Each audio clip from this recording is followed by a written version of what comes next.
Hello my dear student, कैसे हैं आप लोग। आई होप आप सभी अच्छे होंगे। देख रहे हैं हम कुछ दिन से कि रुझान कम हो गया है बच्चों का। माना कि एग्जाम्स हैं, चल रही हैं, पर पढ़ाई पर फोकस रखें। कोई बात नहीं, अभी नहीं, एग्जाम से फ्री होके फिर से अपनी पढ़ाई को अच्छे से रेगुलर करें। ठीक है बच्चों, चलो हम बात कर लेते हैं आज के लेक्चर की। देखो, हमने लास्ट लेक्चर में बेटा जो डिस्कस किया था वो नोड और जो ऑर्बिटल्स थे उनके बारे में डिस्कस कर लिया था, और साथ में क्वांटम नंबर्स थी वो भी हमने डिस्कस की थी। बट हमने क्वांटम नंबर में ओनली फर्स्ट जो प्रिंसिपल क्वांटम नंबर है वो ही हमने डिस्कस की थी। तो आज जो लेक्चर अपना वो बाकी जो क्वांटम नंबर्स हैं उन पर होने वाला है। तो आप फटाफट से कॉन्सेंट्रेट होके लेक्चर को देखते रहें। चलो स्टार्ट करते हैं, आ जाओ। तो देखो बेटा, नेक्स्ट जो क्वांटम नंबर है वो है एजीमुथल क्वांटम नंबर, जिसे हिंदी में हम कहते हैं द्विगंशी क्वांटम संख्या। क्या कहते हैं? द्विगंशी क्वांटम संख्या। और इसको डिनोट करते हैं बेटा किससे? एल से, स्मॉल एल से इसको डिनोट करते हैं, रिप्रेजेंट करते हैं।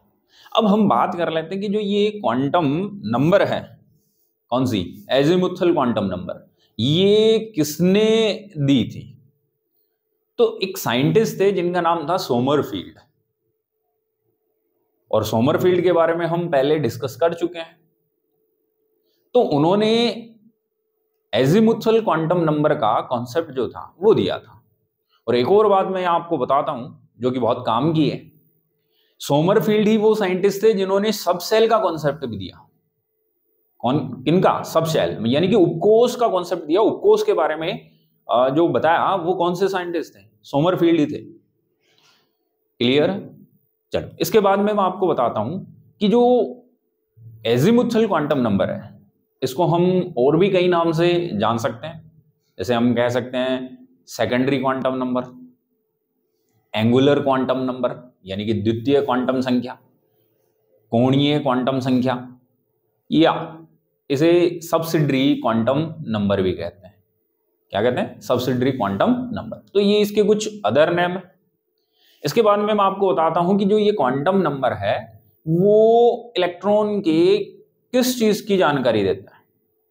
तो ये जो इलेक्ट्रॉन है उसका जो सबशेल है या सब एनर्जी लेवल, सबशेल का मतलब आप जानते हो उपकोष, कि कौन से उपकोष में इलेक्ट्रॉन है, या सब एनर्जी लेवल, एक ही बात हो गई।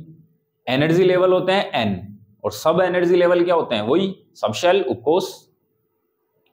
और एक और खास बात, ये शेप ऑफ ऑर्बिटल, यानी कि ऑर्बिटल की जो आकृति है, ठीक है, क्या है? ऑर्बिटल की आकृति, उस आकृति के बारे में भी ये इंफॉर्मेशन देता है, ये डिफाइन करता है। तो चलो हम लिख भी लेते हैं और साथ के साथ समझाते भी जाते हैं। ठीक है, तो it was given by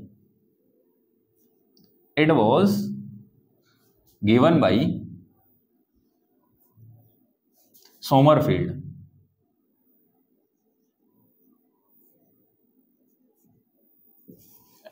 it was given by Sommerfeld. ठीक है, तो पहला कॉन्सेप्ट। दूसरा, सोमरफील्ड गिव्स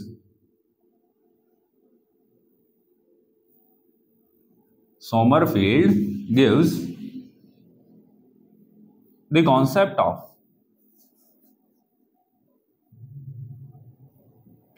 ऑफ सबशेल। देखो मैंने ये बात पहले ही कह दी कि उपकोष का जो कॉन्सेप्ट था या उपकोष के बारे में जो बातें बताई थी वो कौन से साइंटिस्ट ने बताई थी? सोमरफील्ड ने ही बताई थी। और ये जो क्वांटम नंबर है ये भी किसने दी थी? सोमरफील्ड ने। दो बातें ध्यान हो गई। पॉइंट नंबर थर्ड, तीसरी बात क्या है? तो इट इज ऑल्सो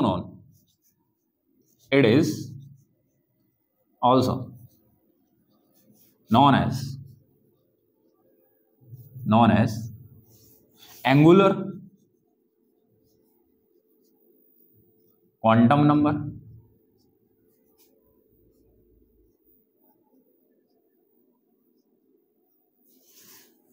और subsidiary, subsidiary quantum number, subsidiary quantum number और सेकेंडरी क्वांटम नंबर।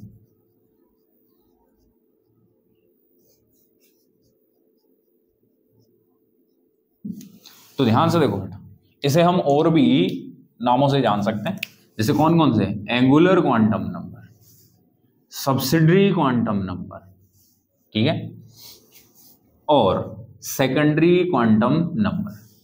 तो ये इसका अदर नेम है। क्वेश्चन में ये अदर नेम भी लिखे हुए मिल सकते हैं, इसलिए ध्यान से सारे नाम आपको याद रखने हैं। क्लियर? चलो अगला पॉइंट क्या है, तो बताओ ये किसके बारे में आपको बताती है, ये डिफाइन करती है किसके बारे में, सब शेल के बारे में, सब एनर्जी लेवल के बारे में और शेप ऑफ ऑर्बिटल्स। ठीक है, तो it is defined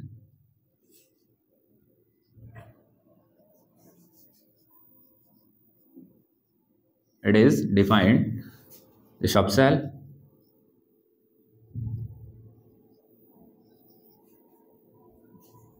sub energy level,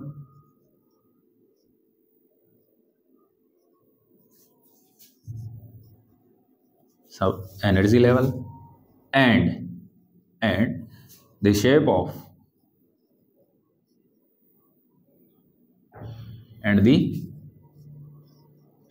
of orbitals। Clear है? तो यहां पर ध्यान से देखो, सब शेल का मतलब क्या है, ये किसकी जानकारी देता है आपको, उपकोश की। सब एनर्जी लेवल उप ऊर्जा स्तर कहते हैं इन्हें, और शेप ऑफ ऑर्बिटल्स यानी कि कक्षकों की आकृति। तो इनके बारे में कौन इंफॉर्मेशन देता है, एजिमुथल क्वांटम नंबर। क्लियर है यहां तक की बात? ठीक। अगली बात, अगर हम बात करें कि अगर आपको n की वैल्यू गिवन हो और उसके लिए l की वैल्यू आपसे पूछी जा रही है या फाइंड करवा रहा है, तो n की किसी वैल्यू के लिए जो l की वैल्यूज होती है वो लाई करती हैं between 0 to n-1, 0 to n-1। Clear है? यानी कि 0 और n-1 के बिटवीन जितनी भी वैल्यूज होंगी या 0 से n-1 तक की जितनी भी वैल्यूज होंगी वो सारी वैल्यूज l की हो सकती हैं किसी n की वैल्यू के लिए। या एक बार मैं यहां वापस एक बार लाइन लिख के और क्लियर कर देता हूं। तो यहां पर ध्यान से देखो, the value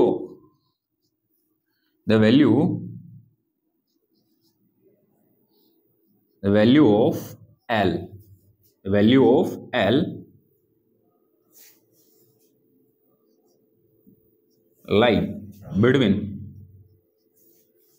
lie between from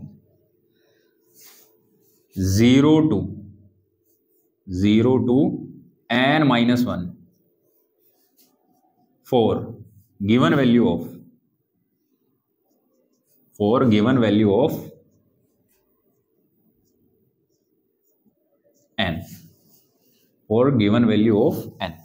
तो n का अगर आपको कोई वैल्यू गिवन है और उसके लिए आपको l की वैल्यूज पूछ रहा है, तो 0 से लेकर n-1 के बीच में या n-1 तक की जितनी भी वैल्यूज आएंगी वो किसकी वैल्यूज आने वाली है, l की। यानी कि l के उतनी वैल्यूज पॉसिबल है। क्लियर है? तो यहां पर मैं थोड़ा सा ग्रीन पेन से क्या कर देता हूं, अंडरलाइन कर देता हूं, समझ में आ जाएगा कि l की जो वैल्यूज हैं वो लाई करती हैं, मतलब स्थित होती हैं बिटवीन, इनके बीच में 0 से n-1 तक या इसके बीच में, और गिवन वैल्यू ऑफ n, किसी भी n की वैल्यू के लिए। अब मैं एग्जांपल से क्लियर करता हूं। जैसे एग्जांपल की बात करें, हम किसकी बात करें, एग्जांपल की। तो एग्जांपल की बात करें तो आपको अगर n की वैल्यू गिवन है और आपको वैल्यू चाहिए l की, वैल्यू ऑफ l, तो ध्यान से देखो, अगर n इक्वल्स टू कितना है 1, तो बताओ वैल्यू ऑफ l क्या होती है, वैल्यू ऑफ l क्या होंगी, तो l इक्वल्स टू क्या होगा, 0 to n-1। यस कि नो? तो अब रखो, देखो n इक्वल्स टू कितना है, n इक्वल्स टू बेटा 1 है। तो देखो l की वैल्यू क्या हो सकती है, l की वैल्यू क्या हो सकती है, 0 हो सकती है। और 0 टू n माइनस 1, तो n की वैल्यू पुट करो कितनी, 1, तो 1 माइनस 1 0। तो यानी कि l की वैल्यू ओनली पॉसिबल है कितनी, 0। क्लियर। अब अगर मैं आपसे पूछूं कि n की वैल्यू कितनी गिवन है, 2, तो बताओ l की कितनी वैल्यूज पॉसिबल है, n की कितनी वैल्यूज पॉसिबल है। तो l की वैल्यूज पॉसिबल है, एक तो 0, देखो 0 टू n माइनस 1, तो एक तो 0 पॉसिबल है, यस कि नो। और एक n माइनस 1, तो n की वैल्यू पुट करो कितनी, 2, तो 2 माइनस 1 1, तो एक तो 0 हो सकती है और एक 1 हो सकती है। ये लो सिंपल है, दिक्कत ही नहीं हो। यानी कि n इक्वल्स टू 2 है, तो l की वैल्यूज भी किसकी इक्वल है, 0 और 1, मतलब l की कितनी वैल्यू आने वाली है, 2, एक 0 और एक 1। अरे क्लियर है कि नहीं है। ऐसे ही अगर मैं कहूं आपसे कि n इक्वल्स टू कितना है बेटा, 3, यानी कि जो प्रिंसिपल क्वांटम नंबर है वो 3 है, तो n की वैल्यू 3 गिवन है। तो इसके लिए हमें l की वैल्यूज फाइंड करनी है कि n इक्वल्स टू 3 हो तो l की कितनी वैल्यूज पॉसिबल है। तो l की वैल्यूज निकालते हैं, तो 0 से कहां तक पॉसिबल है, n माइनस 1 तक। तो देखो एक तो हो गई 0 बेटा, ठीक है। एक n की वैल्यू पुट करो, n कितना है 3, 3 माइनस 1 2, तो 0 से कहां तक पॉसिबल है, 2 तक। तो एक बात बताओ, 0 और 2 के बिटवीन कितना आता है, 1 भी तो आता है। तो देखो 0 हो सकता है, 1 हो सकता है और 2 हो सकता है। तो l की कितनी वैल्यूज पॉसिबल है, 3, यस कि नो। तो n इक्वल्स टू 3 है, तो l की वैल्यू भी कितनी होनी है, 3, पर कौन कौन सी, 0 1 और 2। ऐसे ही आगे हम और कर सकते हैं। अरे क्लियर है कि नहीं है। जैसे अगर मैं कहूं कि n इक्वल्स टू कितना आ गया, 4, तो l की वैल्यूज कितनी हो सकती हैं, देखो 0 टू n माइनस 1, तो n कितना है 4, 4 माइनस 1 कितना हो गया 3। तो 0 से लेकर 3 तक हो सकती हैं। अब इसके बिटवीन कौन कौन सी हो गई, 1 भी हो गई एक तो, और एक 2 भी हो गई। तो 0 1 2 और 3 कितनी वैल्यूज पॉसिबल है, 4 वैल्यूज पॉसिबल है। तो n 4 है, तो l की वैल्यू भी कितनी पॉसिबल है, 4 वैल्यू, पर कौन कौन सी, 0 1 2 और 3। तो ये वैल्यूज क्या है, पॉसिबल है। यहां तक की बातें क्लियर हो गई।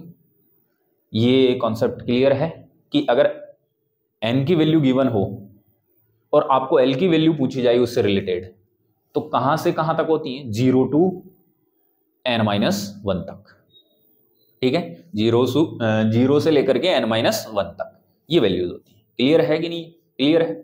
चलो जल्दी से स्क्रीनशॉट लो, फिर हम इसकी आगे की बातें चेक करते हैं। हो गया, चलो। तो ये काम की बातें हैं भाई, क्वेश्चन इन्हीं पॉइंट से डायरेक्ट आ जाता है, तो ध्यान से देखते रहे। अब हम आगे की बात कर लेते हैं। अगर सपोज दैट आपको L की वैल्यू गिवन है, क्या गिवन है, L की वैल्यू, या इससे पहले हम बात कर लें एक और पॉइंट की, कि अगर सपोज दैट सबशेल कौन है S, तो उसके लिए L की वैल्यू क्या होने वाली है। सपोज दैट सबशेल कौन है, S है, तो उसके लिए L की वैल्यू, ऐसे ही P के लिए L की वैल्यू, D के लिए, F के लिए, G के लिए, तो ये सब चीजें हम देख लेते हैं।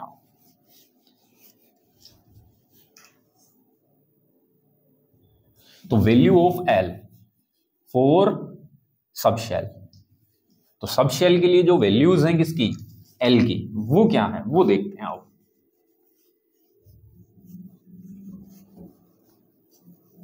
तो आ जाओ बेटा। तो अगला पॉइंट क्या है, the values of L for the subshell, और दी सबशेल, यानी कि आपको सबशेल अगर दे रखा हो तो उसके लिए L की वैल्यू क्या होने वाली है। तो इधर हम लिखने वाले हैं सबशेल, और इधर हम लिखने वाले हैं वैल्यू ऑफ L, यानी कि L की वैल्यू हम चेक करेंगे इधर सबशेल। देखो सबशेल क्या होते हैं, S P D F, ये सबशेल। तो यहां पर ध्यान से देखो, अगर सबशेल कौन सा हो S, तो S के लिए L की वैल्यू फिक्स है बेटा, कितनी होने वाली है 0, ये ध्यान रखनी। सबशेल कौन है P, तो उसके लिए L की वैल्यू कितनी होने वाली है 1। अगर सब शेल कौन सा है बेटा, डी, तो एल की वैल्यू क्या होने वाली है, 2। सब शेल कौन सा है बेटा, एफ, एल की वैल्यू क्या होने वाली है, 3। सब शेल कौन सा है बेटा, जी, एल की वैल्यू क्या होने वाली है, 4। समझ गए? तो ऐसे आगे बढ़ता जाएगा, एल की वैल्यूज आगे बढ़ती जाएंगी। तो ये इतने ही काम किए हैं अपने, आगे आप कर सकते हो एच आई 5 6 ऐसे। तो एल की वैल्यूज क्या है, एस सब शेल के लिए 0, पी सब शेल के लिए 1, डी सब शेल के लिए 2, एफ सब शेल के लिए 3, जी सब शेल के लिए 4। ठीक है, ऐसे आगे बढ़ता जाएगा। चलो, तो ये एक और पॉइंट क्लियर हो गया, तो ये ध्यान रखनी है आपको। फिर अगला पॉइंट क्या है वो ध्यान से देखो। अगर सपोज दैट आपको एल की वैल्यू गिवन है और उससे रिलेटेड आपको ऑर्बिटल्स का नंबर पूछा जाए, क्या पूछा जाए, ऑर्बिटल्स। जैसे एल की वैल्यू 1 दे दी आपको और आपसे पूछा गया कि इससे रिलेटेड ऑर्बिटल्स का नंबर कितना होगा, यानी कि एल अगर 1 हो तो उससे रिलेटेड कितने ऑर्बिटल पॉसिबल है, तो ऑर्बिटल्स का नंबर पूछा जाए। तो वो हम कैसे कैलकुलेट कर सकते हैं वो भी देखो ध्यान से इधर। तो यहां पर ध्यान से देखो, द नंबर ऑफ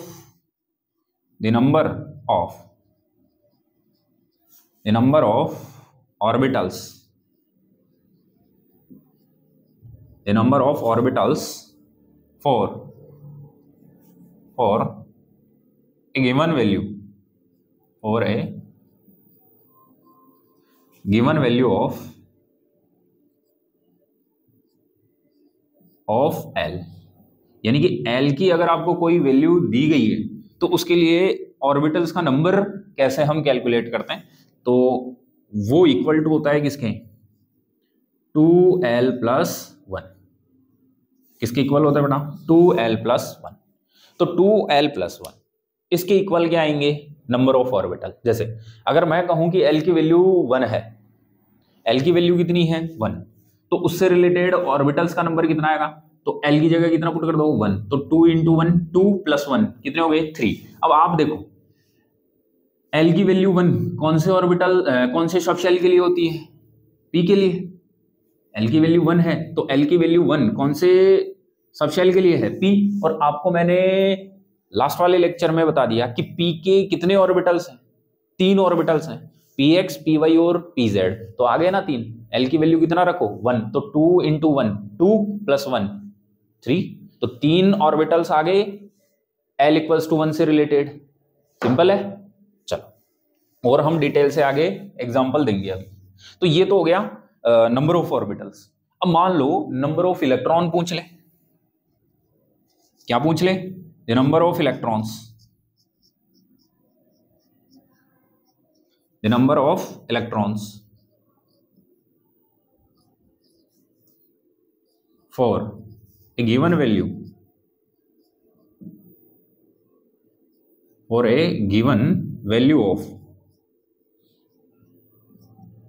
अगर आपको कोई L की वैल्यू गिवन है, आपको L की कोई वैल्यू गिवन है और आपसे पूछा जाए कि उस से रिलेटेड कितने इलेक्ट्रॉन पॉसिबल है या उससे रिलेटेड इलेक्ट्रॉन्स का नंबर क्या होने वाला है, क्लियर। तो हम कैसे निकालें, एक बात बताओ, अभी देखो ऑर्बिटल्स कितने हैं 2L + 1, और हमने लास्ट लेक्चर में डिस्कस कर लिया एक ऑर्बिटल यानी कि एक जो डिब्बा है उसमें कितने कितने इलेक्ट्रॉन पॉसिबल हैं जो हम फिल कर सकते हैं, 2। मैक्सिमम कितने इलेक्ट्रॉन फिल कर सकते हैं, 2। तो एक ऑर्बिटल में 2 इलेक्ट्रॉन फिल हैं, तो इतने ऑर्बिटल में कितने हो जाएंगे, इनके डबल। जैसे एक में 2 है तो इतने में 2 से मल्टीप्लाई कर दो, तो सिंपल है। तो इलेक्ट्रॉन्स का नंबर क्या आ जाएगा, 2L + 1, ये आ जाएगा कि नहीं आ जाएगा। तो ये नंबर ऑफ क्या आ जाएंगे बेटा, इलेक्ट्रॉन्स आ जाएंगे। तो ऐसे आप नंबर ऑफ क्या कर सकते हो, इलेक्ट्रॉन्स कैलकुलेट कर सकते हो।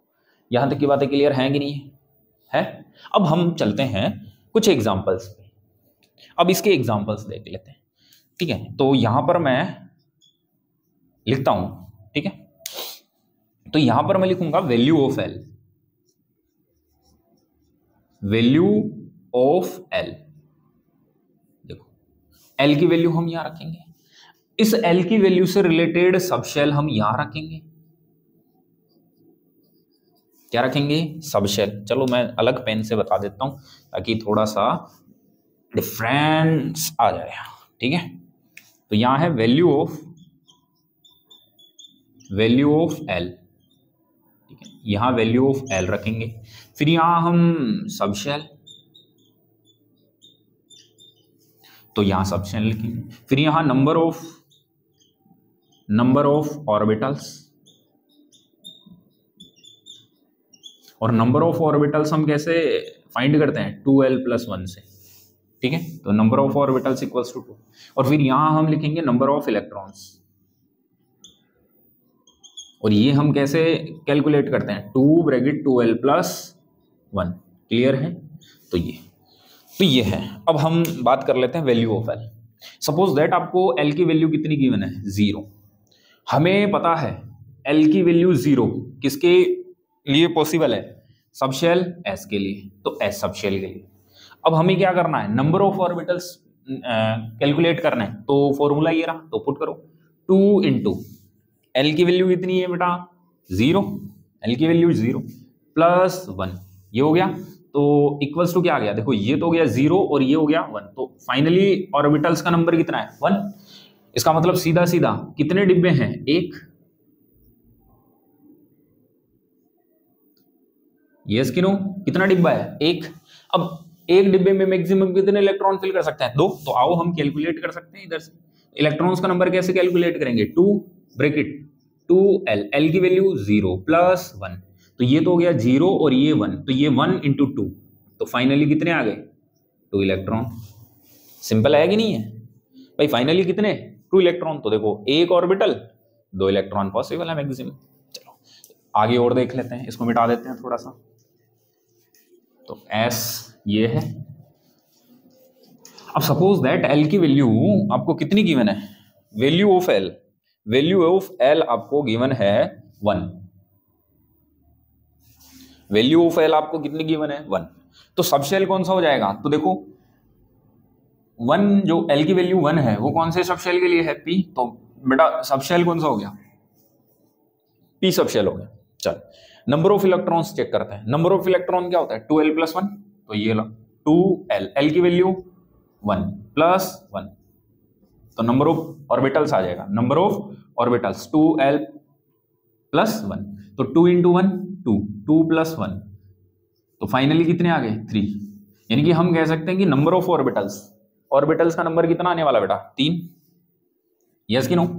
और फाइनली अगर हम बात करें तो यहाँ इलेक्ट्रॉन्स क्या आ जाएंगे, 2 ब्रैकेट 2l+1, और 2l+1 जो हमने कैलकुलेट किया वो कितना है, 3। तो फाइनली यहाँ क्या आ जाएगा, 2 इंटू 3, तो टोटल कितने इलेक्ट्रॉन आ गए, 6। ठीक है। और अगर हम यहाँ की बात करें तो ये जो 3 वैल्यू आ रही है वो कौन कौन से हैं, तो 3 वैल्यू आप देखो, P के अंदर 3 ऑर्बिटल होते हैं, बिल्कुल होते हैं, ये लो Px Py Pz, Px Py और Pz, वैसे बीच में Pz आता है और इधर Px और Py होता है, तो ये 3 ऑर्बिटल होते हैं, और ये हमने पहले भी डिस्कस कर लिया है। अरे यस कि नो, तो ये हो गया नंबर ऑफ, और P में मैक्सिमम कितने इलेक्ट्रॉन फिल हो सकते हैं, 6। देखो 2 यहाँ 2 यहाँ और 2 यहाँ, 6 हो गए। अगर फिर हम आगे की बात करें, L की वैल्यू कितनी गिवन है, 2, तो देखो L की वैल्यू 2 है, वो कौन से सब शेल के लिए होती है, D सब शेल के लिए। और यहां से नंबर ऑफ ऑर्बिटल्स कैसे निकालेंगे, 2 इंटू L, L की वैल्यू कितनी है, 3 प्लस 1, 2 इंटू 3 6 प्लस, सॉरी हाँ, ओहो L की वैल्यू 3 नहीं है बेटा, L की वैल्यू कितनी है, 2, तो 2 इंटू 2 कितना हो गया, 4 प्लस 1, तो फाइनली कितना आ गया, 5। फाइनली कितने ऑर्बिटल्स आ गए, 5। यहाँ कितने आए थे, 3। अब नंबर ऑफ इलेक्ट्रॉन्स कैसे निकालेंगे, 2 ब्रैकेट 2l+1, ये हो गया। तो देखो 2 और 2l+1 कितना आ गया, 5, तो कितना आ गया, टोटल इलेक्ट्रॉन कितने आ गए, 10 इलेक्ट्रॉन। तो टोटल कितने इलेक्ट्रॉन फिल कर सकते हैं हम, 10। सही है कि नहीं। अब ये कौन कौन से होते हैं वो भी देख लो। वैसे D ऑर्बिटल्स 5 होते हैं, मैंने आपको बता रखे हैं, बता रखे हैं कि नहीं बता रखे हैं, बता रखे हैं, कौन से हैं, तो मैं वो भी बता देता हूँ। देखो D कितने ऑर्बिटल्स होते हैं, 5 डिब्बे हैं, 1 2 3 4 और 5। कौन कौन से होते हैं, DXY DYZ, बीच में आता है फिर DZ², फिर आता है DX², Y², और लास्ट में आता है DXZ। ये 5 हो गए। एक में कितने? 2, तो 2 2 4 2 6 2 8 2 10। सिंपल है, अरे बहुत इजी है पॉइंट, ठीक है। और फाइनली अगर हम और बात कर लें किसकी, अगर एल की वैल्यू कितनी गिवन हो? 3। एल की वैल्यू कितनी गिवन हो बेटा? 3। तो 3 के लिए क्या है? तो इधर ध्यान से देखो, अगर एल की वैल्यू कितनी गिवन हो जाए? 3 गिवन हो जाए, तो बताओ सबशेल कौन सा हो जाएगा? एफ। सबशेल कौन सा हो जाएगा? एफ। हमने अभी अभी देखा है। तो नंबर ऑफ ऑर्बिटल्स कैसे निकालेंगे? 2 इंटू एल। एल कितना आ गया? 3 प्लस 1। 3 इंटू 2 6, 6 प्लस 1, तो टोटल कितने हो गए बेटा? 7। तो एफ जो सबशेल है उसमें टोटल कितने ऑर्बिटल्स हैं? 7। नंबर ऑफ इलेक्ट्रॉन कैसे निकालते हैं? 2 इंटू 2l प्लस 1। देखो 2 और इंटू 2l प्लस 1 कितना आया? 7। तो 7 इंटू 2 14। तो टोटल इलेक्ट्रॉन कितने आने वाले हैं? 14। क्लियर?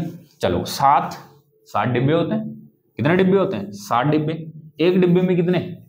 2, तो 7 में कितने? 14। क्लियर है? तो ये एग्जाम्पल से हमने क्लियर कर लिए कि ऑर्बिटल्स का नंबर कैसे कैलकुलेट करते हैं और उससे रिलेटेड इलेक्ट्रॉन्स का नंबर कैसे कैलकुलेट करते हैं। क्लियर है? चलो तो स्क्रीनशॉट ले लो फटाफट, फिर हम आगे बढ़ लेते हैं। चलिए चलो, इसके बाद में हम बात कर लेते हैं तो ध्यान से देखो, जो प्रिंसिपल क्वांटम नंबर थी वहां हमने ऑर्बिट एंगुलर मोमेंटम फाइंड किया था। कौन सा? Orbit angular momentum. बिकॉज क्योंकि एन जो है वो ऑर्बिट के बारे में इंफॉर्मेशन देती थी, जबकि एल है वो किसके बारे में देती है? सबशेल। और शेप बताती है किसकी? ऑर्बिटल्स की। तो यहां से जो एंगुलर मोमेंटम आएगा वो आएगा कौन सा? Orbital angular momentum.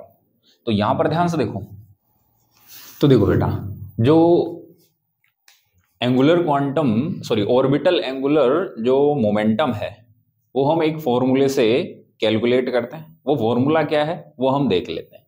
तो ध्यान से देखो बेटा, यहां जो एंगुलर, ध्यान से देखो, एंगुलर या ऑर्बिटल, पहली बात हम करते हैं किसकी? ऑर्बिटल। तो orbital angular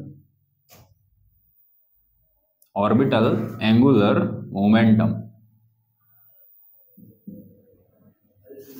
for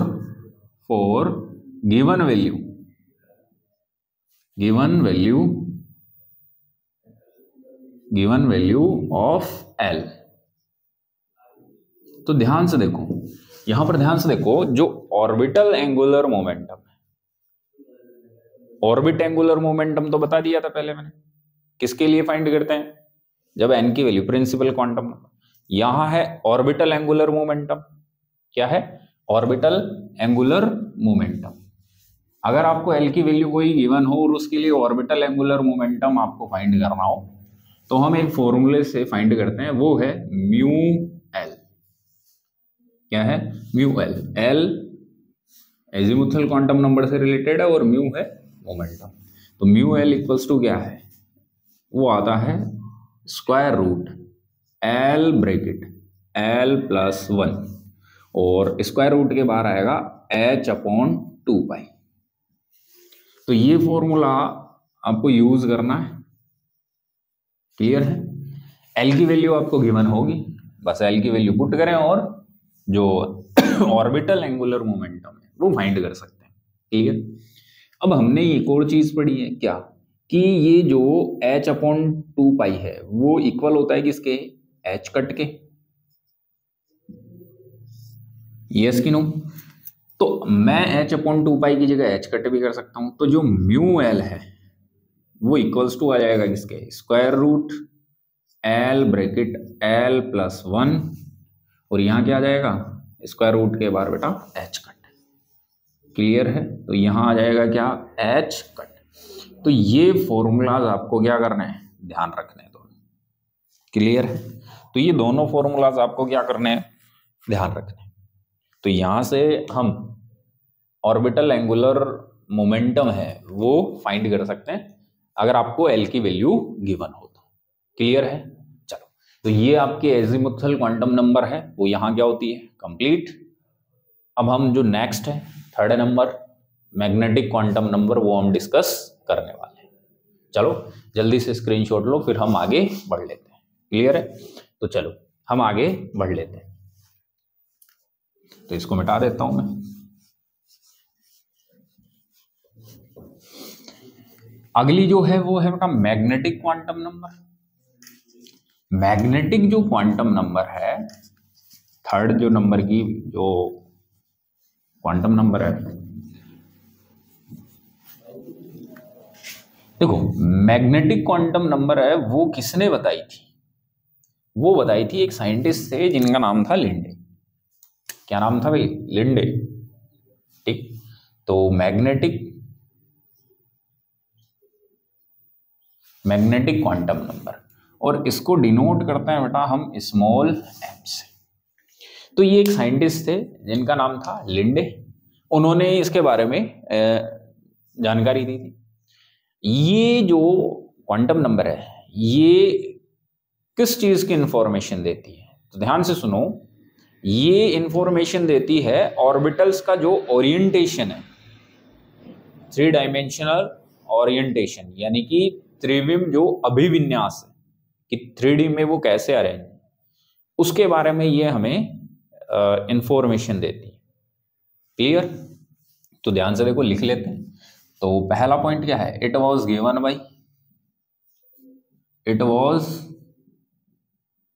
given by Linde, तो लिंडे ने। दूसरा, it define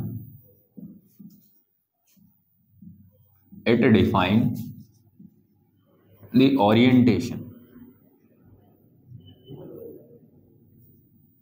it define the orientation of orbitals, orbitals के ओरिएंटेशन को ये क्या करता है? डिफाइन करता है। यानी कि ओरिएंटेशन का मतलब अभिविन्यास अभिविन्यास का मतलब है कि ऑर्बिटल्स वो अरेंज कैसे 3D के अंदर, 3 डायमेंशन त्रिविम के अंदर, उनका जो अभिविन्यास है, अरेंजमेंट, तो उनको बताया। इसके बाद में अगली अगर हम बात करें तो देखो, अगर आपको L की वैल्यू गिवन हो और उसके लिए M की वैल्यूज आपसे फाइंड करवा रहा हूं, L की वैल्यू गिवन हो और आपको M की वैल्यू फाइंड करवा रहा हूं, तो हम कैसे फाइंड कर सकते हैं? तो यहां पर ध्यान से देखें, the value of M for given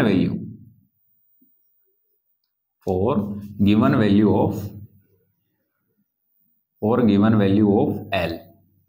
तो L की अगर आपको कोई वैल्यू गिवन है, उसके लिए अगर M की वैल्यू पूछ रहा हो, तो वो कहां से कहां तक होती है? तो वो होती है बेटा -L to +L, कि -L से लेकर के +L तक की जो वैल्यूज हैं वो M की वैल्यूज आने वाली है, यानी कि उतनी वैल्यूज M की पॉसिबल है। जैसे कि मैं यहाँ एग्जाम्पल से क्लियर करता हूँ, तो ध्यान से देखो, यहाँ पे सबसे पहले हम बात करते हैं, तो यहाँ हम बात करेंगे वैल्यू ऑफ L। तो यहाँ हम L की वैल्यू बात करने वाले हैं। फिर यहाँ मैं सब शेल भी बता देता हूँ साथ के साथ, ध्यान से देखें। तो फिर यहाँ पे साथ के साथ हम सब शेल भी देख लेंगे, और फिर यहाँ हम देखेंगे वैल्यू ऑफ M। और M की जो वैल्यूज हैं वो इक्वल टू होती है बेटे कहां से कहां तक? -L to +L, -L से कहां तक होंगी? +L। अब एग्जांपल से देख लेते हैं फटाफट से। ये सपोज दैट L की वैल्यू कितनी गिवन हो आपको? 0। तो L की वैल्यू 0 कौन से सब शेल के लिए होती है? आपको मैंने बता रखा है, S सब शेल के लिए। यस, तो वैल्यू ऑफ M कहां से कहां तक है? -L से +L। तो देखो -L मतलब 0, +L मतलब 0, यानी कि -0 + 0। तो फाइनली हम कह सकते हैं कि ओवरऑल वैल्यू कितनी आने वाली है? 0। और ध्यान से देखो, सब सेल कौन है? S। तो इसके अंदर जो ऑर्बिटल होगा वो भी क्या होगा? 1। S सब शेल में एक ही ऑर्बिटल होता, तो ये हो गया कौन सा? S orbital. और S ऑर्बिटल के लिए फिक्स है एल की वैल्यू एम की वैल्यू एस ऑर्बिटल के लिए एम की वैल्यू 0 होने वाली है। कंफर्म हो गया? चलो, तो पहला पॉइंट ये हो गया। दूसरा, अगर सपोज दैट एल की वैल्यू आपको कितनी गिवन हो 1, तो सब शेल कौन सा होता है बेटा? पी। एल की वैल्यू 1 पी सब शेल के लिए होती है। और पी सब शेल के अंदर हम बात करें तो देखो ये है एम की वैल्यू तो यहां एम की वैल्यू कौन कौन सी हो सकती है? तो एम की वैल्यू -L से +L, तो एल की वैल्यू कितनी है? 1। फाइनली हम यहां क्या लिख सकते हैं बेटा? -1। -1 से कहां तक हो सकती है? +1 तक। देखो -1 से -L से +L, तो -L की वैल्यू 1 +L की वैल्यू 1। -1 से +1 तक होगी, तो बताओ इसके बीच में 0 भी होगा। तो बताओ m की कितनी वैल्यूज पॉसिबल है? 3। अब एक बात बताओ, सब शेल कौन सा है? p। m की जो वैल्यू है वो ऑर्बिटल्स को डिनोट करेंगे। कितनी वैल्यू आ रही है m की? 3। यानी कि ये p सब शेल में जो ऑर्बिटल्स हैं उनको डिनोट कर रही है। और p के अंदर आप जानते हो कितने ऑर्बिटल्स होते हैं? 3 ही होते हैं। तो यहां पे हम लिख सकते हैं कि ये p के अंदर कितने ऑर्बिटल्स हैं? 3। पहला, दूसरा और तीसरा। और तीनों ऑर्बिटल्स के लिए m की वैल्यू अलग अलग है। ये होता है px, ये होता है py और ये होता है pz।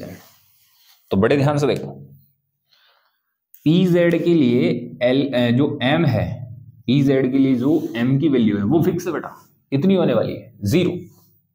जबकि अगर हम px और py की बात करें तो देखो, अगर आपने इसको -1 माना है तो ये प्लस हो जाएगा, और अगर सपोज दैट इसको आपने +1 मान लिया तो ये -1 हो जाएगा। pz के लिए वैल्यू फिक्स है 0 m की, बट px और py के लिए ±l हो सकती है। जैसे +1 भी हो सकती है और इसके लिए -1 भी।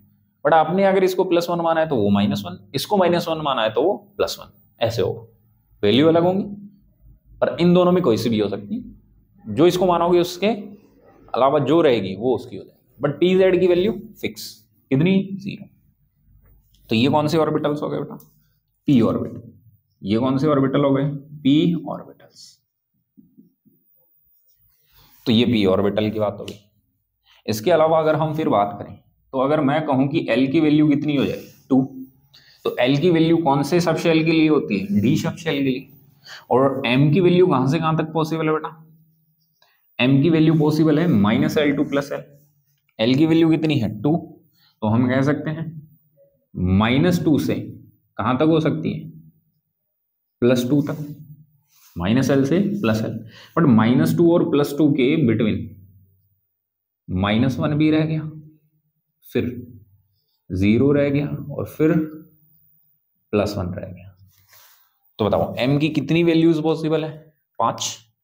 अगर l की वैल्यू 2 हो तो m की कितनी वैल्यूज पॉसिबल है? 5। -2, -1, 0, +1, +2। और ये d में कितने ऑर्बिटल्स होते हैं? 5। और पांचों ऑर्बिटल्स के लिए अलग अलग वैल्यू होंगी। यानी कि m है वो ऑर्बिटल्स को डिनोट कर रहा है, या ऑर्बिटल्स की जो मतलब कितने ऑर्बिटल है उनको डिनोट कर रहा है। m की जितनी वैल्यू होंगी उतने ही क्या होंगे? ऑर्बिटल्स। और हर एक ऑर्बिटल के लिए m की वैल्यू क्या है? अलग है। तो यहां पर मैं बना देता हूं, d में कितने ऑर्बिटल्स हैं?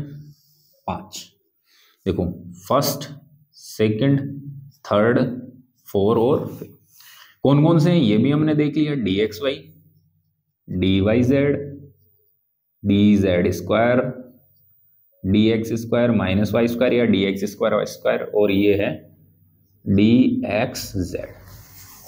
अब यहां पर आपको एक चीज दिख रही है कि dz² के लिए m की वैल्यू फिक्स है 0, बट अगर dxy के लिए अगर इसको -2 मानोगे तो ये +2 इधर होगा। और अगर मान लो सपोज दैट आपने इसको क्या मान लिया? +2, तो फिर ये क्या हो जाएगा? -2 हो जाएगा। ये -1 है, ये +1 हो गया। अगर आपने इसको क्या मान लिया? +1, तो ये क्या हो जाएगा? -1। dz के लिए, dz² के लिए m की वैल्यू फिक्स है 0, बट बाकियों के लिए +-L हो सकती है। प्लस माइनस हो सकता है, +2 -2 हो सकती है। क्लियर है? तो ये 5 d ऑर्बिटल्स हो गए इनके लिए। अगला अगर हम बात करें तो अगर L की वैल्यू मैं कितनी कर दूं 3, और L की वैल्यू 3 कौन से ऑर्बिटल्स के लिए होती है, कौन से सबशेल के लिए होती है, F सबशेल के लिए। और अगर M की वैल्यूज हम चेक करें तो M की वैल्यूज कहां से कहां तक पॉसिबल है, -L की वैल्यू कितनी है 3, यानी कि -3 से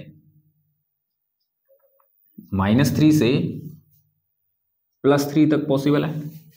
-3 to +3 मतलब -L to +L, -3 हो गया L की वैल्यू +3।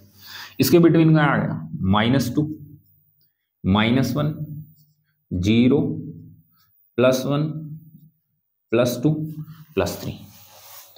कितनी वैल्यूज पॉसिबल है 7। M की कितनी वैल्यू पॉसिबल है 7, यानी कि 7 ऑर्बिटल्स हो सकते हैं किसमें, F सबशेल, क्योंकि 7 वैल्यूज पॉसिबल है M की। क्लियर? यहां से एक बात ध्यान से देखो आप, यहां से एक बात ध्यान से देखो, क्या कि L की वैल्यू 0 है तो M की वैल्यू भी कितनी है 0। L से ज्यादा वैल्यू उसकी पॉसिबल नहीं हो रही। देखो कैसे, L की वैल्यू 1 है, M की वैल्यू या तो -1 होगी या +1, यानी कि एक से ज्यादा पॉसिबल नहीं है, ना तो +2 ना -2। L की वैल्यू 2 है तो M की वैल्यू मैक्सिमम +2 तक हो सकती है या मिनिमम -2 तक हो सकती है, यानी कि -2 +2 हो सकती है। तो L की जो वैल्यू है M की वैल्यू उससे ज्यादा नहीं हो सकती, L की वैल्यू से ज्यादा M की वैल्यू नहीं हो सकती। हाँ, M की वैल्यू L की वैल्यू के इक्वल हो सकती है, जैसे ये 2 है तो -2 +2, बट +3 पॉसिबल नहीं। बात समझ में आ गई? तो M की वैल्यू मैक्सिमम इक्वल हो सकती है किसके, L की वैल्यू के, L की वैल्यू से ज्यादा पॉसिबल नहीं है। समझ गए होंगे? तो ये अपनी मैग्नेटिक क्वांटम नंबर कंप्लीट होती है बेटा। तो इतनी सी बातें आपको ध्यान रखनी है मैग्नेटिक क्वांटम नंबर। क्लियर है? चलो अब लास्ट फाइनल 4th नंबर की जो हमारी बचती है, ठीक है, 4th नंबर की जो क्वांटम नंबर बचती है वो है स्पिन क्वांटम नंबर। कौन सी है 4th नंबर बेटा? 4th नंबर है स्पिन क्वांटम नंबर, और इसको हम डिनोट करते हैं किससे, एस से। अब हम बात कर लेते हैं स्पिन क्वांटम नंबर की। देखो स्पिन क्वांटम नंबर है वो 2 साइंटिस्ट थे, एक तो था गॉडस्मिथ और एक था उल्हेनबर्ग। क्या थे? उल्हेनबर्ग। इन दोनों साइंटिस्ट ने मिलकर के स्पिन क्वांटम नंबर का कॉन्सेप्ट दिया था। ठीक, अब हम बात कर लेते कि स्पिन क्वांटम नंबर है वो किस चीज के बारे में हमें इंफॉर्मेशन देती है। तो देखो इलेक्ट्रॉन क्या करता है, अपनी एक्सिस पे स्पिन करता है। अभी मैं आपको समझाता हूं कैसे। तो जो स्पिन की डायरेक्शन है कि इलेक्ट्रॉन कौन सी डायरेक्शन में स्पिन कर रहा है, उस स्पिन की डायरेक्शन को कौन बताती है, स्पिन क्वांटम नंबर बताती है। क्लियर? कि इलेक्ट्रॉन अपनी एक्सिस पे कौन सी डायरेक्शन में स्पिन कर रहा है। तो यहां पर हम पहले बात कर लेते हैं कि ये किसने दी। तो it was given by Goudsmit and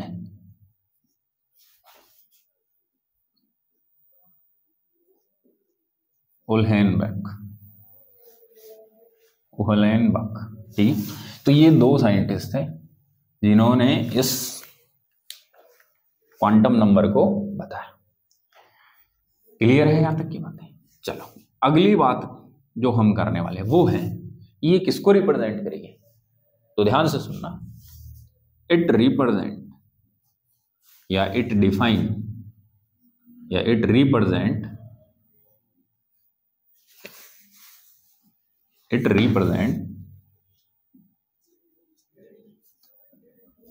the direction of it represent the direction off spin off electron या स्पिन इलेक्ट्रॉन या electron spin, direction of electron spin around the on axis। अब ध्यान से देखो कैसे भाई। एक बात ये है कि जैसे सूर्य के चारों ओर पृथ्वी चक्कर लगा रही है, तो एक तो जैसे ये सूर्य है और इसके चारों ओर ऐसे कौन चक्कर लगा रही है पृथ्वी। दूसरा, पृथ्वी अपने एक्सिस पे खुद भी ऐसे घूम रही है। जैसे अगर मैं कहूं कि ये पेन है और इस पेन के अराउंड में चक्कर लगाऊं, तो मैं कैसे चक्कर लगाऊंगा, ऐसे चक्कर लगाऊंगा क्या, यस कि नो। तो एक तो मैं पेन के अराउंड क्या कर रहा हूं, स्पिन कर रहा हूं। एक मैं खुद अपनी ही एक्सिस के अराउंड कर रहा हूं, कैसे, ऐसे। ये देखो मैं किसी के अराउंड नहीं घूम रहा, अपनी ही एक्सिस पर घूम रहा हूं। तो इलेक्ट्रॉन भी दो टाइप से स्पिन कर रहा होगा। एक तो न्यूक्लियस बीच में होता है, न्यूक्लियस के अराउंड ऐसे, और खुद इलेक्ट्रॉन अपनी एक्सिस पे ऐसे भी क्या कर रहा होगा, स्पिन कर रहा होगा। इसके चारों ओर तो घूम ही रहा है, पर अपनी एक्सिस पर भी ऐसे घूम रहा है। तो अपनी एक्सिस पर जो इलेक्ट्रॉन है वो स्पिन कर रहा है, तो उसकी जो डायरेक्शन है कि किस डायरेक्शन में है, क्लॉकवाइज है कि एंटी क्लॉकवाइज है, उसको रिप्रेजेंट करती है कौन, स्पिन क्वांटम नंबर। बात समझ में आ गई। अगर बात करें इफ स्पिन इज क्लॉकवाइज, अगर स्पिन कैसा है, clockwise, if spin is clockwise,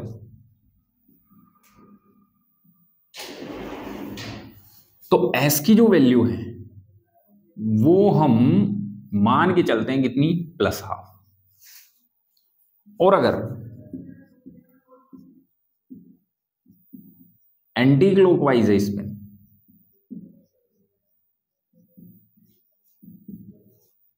anti clockwise का मतलब क्या है, घड़ी की विपरीत दिशा में। जैसे घड़ी इधर ऐसे चलती तो वो क्लॉकवाइज हो गया, तो स्पिन जो क्वांटम नंबर या एस है, स्पिन है, वो कितना मानेंगे, +s।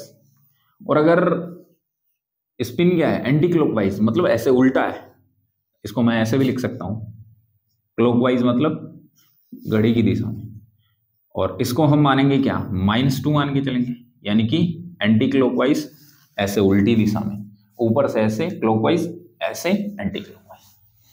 तो ये दो बातें हो गई, ठीक है। तो ये ध्यान दें। अगली बात जो है वो ध्यान से सुनो यार। अगली बात क्या है कि जो इलेक्ट्रॉन स्पिन कर रहा है, तो इलेक्ट्रॉन की स्पिन की वजह से यहां पर एक एंगुलर मोमेंटम प्रोड्यूस हो जाता है, और वो हम एक फॉर्मूले से क्या करेंगे, कैलकुलेट करेंगे। अब वो फॉर्मूला क्या है वो भी मैं बता देता हूं। क्योंकि अब एक बात बताओ, अगर इलेक्ट्रॉन मतलब स्पिन कर रहा अपनी एक्सिस के अराउंड, तो देखो स्पिन कर रहा है तो एक एंगल पर घूम रहा होगा ऐसे अराउंड एक्सिस के, वेलोसिटी है, मास है, तो वहां पर एक जो मोमेंटम है, संवेग है, वो तो प्रोड्यूस होने वाला है। तो यहां पर लिख सकते हैं स्पिन इलेक्ट्रॉन, यानी कि चक्कर लगा या घूमता electron, spin electron produce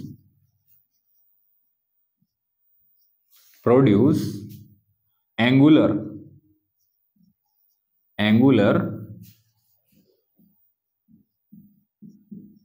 momentum equal to μs। देखो ऑर्बिटल एंगुलर मोमेंटम में एल आ रही थी एजीमुथल क्वांटम नंबर, तो वो μl था। यहां आ रही है स्पिन क्वांटम नंबर, तो ये μs हो गया। और जो μs है स्पिन एंगुलर मोमेंटम जिसे हम कहते हैं, ठीक है, यहां लिख देते हैं स्पिन एंगुलर मोमेंटम,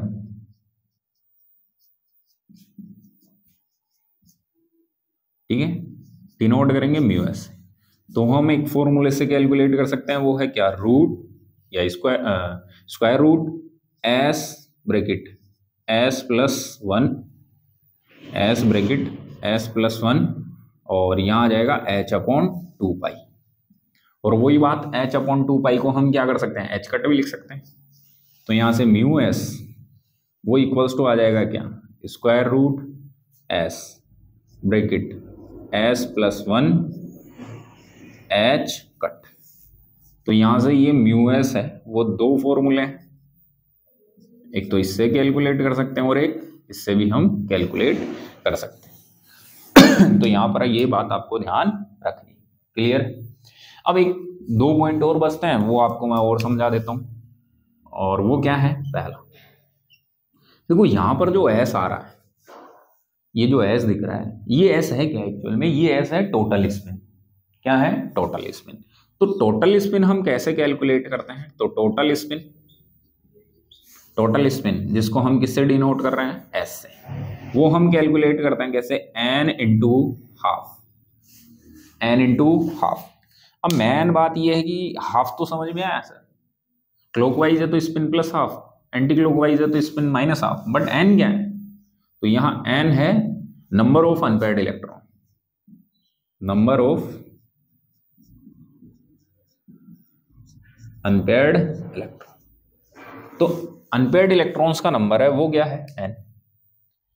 तो यहां वो पुट कर देंगे तो टोटल स्पिन आ जाएगा, यानी कि कुल चक्रण आ जाएगा टोटल स्पिन।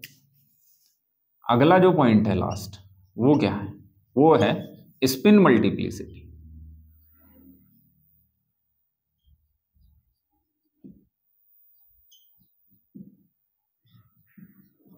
स्पिन मल्टीप्लिसिटी, ठीक है। ये हम कैसे कैलकुलेट करते हैं, तो ये कैलकुलेट करते हैं 2 mod of s + 1। तो इस फॉर्मूले से हम क्या कर सकते हैं, इसको कैलकुलेट कर सकते हैं। अब यहां मोड ऑफ एस का मतलब क्या है, मोड ऑफ एस का मतलब क्या है, देखो एस जब हम कैलकुलेट करते हैं तो देखो एंटी क्लॉकवाइज है तो यहाँ माइनस हाफ, क्लॉकवाइज है तो यहाँ प्लस हाफ, क्लियर। यहां पर हम प्लस माइनस हाफ भी लिख सकते हैं, n into plus minus half लिख देते हैं, चलो कोई दिक्कत नहीं, वैसे प्लस हाफ भी चल जाएगा, but n into plus minus half. अब देखो क्लॉकवाइज है तो प्लस हाफ हो गया, कोई दिक्कत नहीं, बट एंटी क्लॉकवाइज है तो माइनस हाफ हो गया। माइनस हाफ हो गया तो एस की टोटल स्पिन किस में आने वाला है, माइनस में। मोड का मतलब है हमें वैल्यू से मतलब है, तो इसका मतलब है only value of total spin, only value of total spin. हमें साइन से कोई मतलब नहीं है, हमें वैल्यू से मतलब है, तो वो पुट कर देंगे तो ये आ जाएगा, क्लियर है। तो ये है बेटा स्पिन क्वांटम नंबर। तो ये इतनी बातें आपको स्पिन क्वांटम नंबर की ध्यान रखनी है, बात समझ में आ गई। अब ये टोटल स्पिन कैसे निकालते हैं मैं थोड़ा समझा देता हूँ, फिर इसको कंप्लीट करेंगे, यहाँ पे खत्म कर देंगे। देखो आपके पास जैसे क्रोमियम है, क्रोमियम का इलेक्ट्रॉनिक कॉन्फ़िगरेशन क्या होता है, ऑर्गन 3d5 4s1। अब अगर मैं बात करूं डी की, तो डी में कितने ऑर्बिटल्स हैं, 5, तो 1 2 3 4 5, और एस में 1 इलेक्ट्रॉन, 1 2 3 4 और 5 और 1 यहाँ। तो अगर मेरे को एस फाइंड करना हो तो कैसे फाइंड करूंगा मैं, एस फाइंड करने के लिए मैं क्या करूंगा, n इंटू हाफ। अब देखो सभी क्लॉकवाइज है तो प्लस हाफ हो गया, n की वैल्यू कितनी है यहाँ, 1 2 3 4 5 6, अनपेयर्ड इलेक्ट्रॉन 6 के 6, तो 6 इंटू हाफ कितना आ गया, 3, खत्म। और देख लेते हैं, जैसे एक और Fe का देख लेते हैं, 26 होता है, इसका इलेक्ट्रॉनिक कॉन्फ़िगरेशन क्या होता है, ऑर्गन 3d6 4s2। तो D में कितने होते हैं, 5 डिब्बे, तो 1 2 3 4 5, और S में 1, S में 2 इलेक्ट्रॉन है, चलो ठीक है। D में 6 है, तो 1 2 3 4 5 और 6। अब मेरे को टोटल स्पिन निकालने हैं S, देखो क्लॉकवाइज हम लेके चल रहे हैं तो प्लस हाफ आएगा। नंबर ऑफ अनपेयर्ड इलेक्ट्रॉन देखो कैसे निकालते हैं, एस n इंटू 1/2। n कितने हैं, नंबर ऑफ अनपेयर्ड है, ये पेयर्ड, तो 1 2 3 4, ये चारों अनपेयर्ड है, तो 4 इंटू 1/2 कितना आ गया, 2। तो s की वैल्यू 2 आ गई। अब हमें स्पिन मल्टीप्लिसिटी निकालनी है, तो s की वैल्यू पुट कर दो। जैसे अगर Fe के लिए स्पिन मल्टीप्लिसिटी निकालनी है तो 2, s की वैल्यू कितनी है 2, तो 2 इंटू 2 4 + 1 5, तो स्पिन मल्टीप्लिसिटी कितनी आ गई, 5 आ गई। बात समझ में आ गई, क्लियर।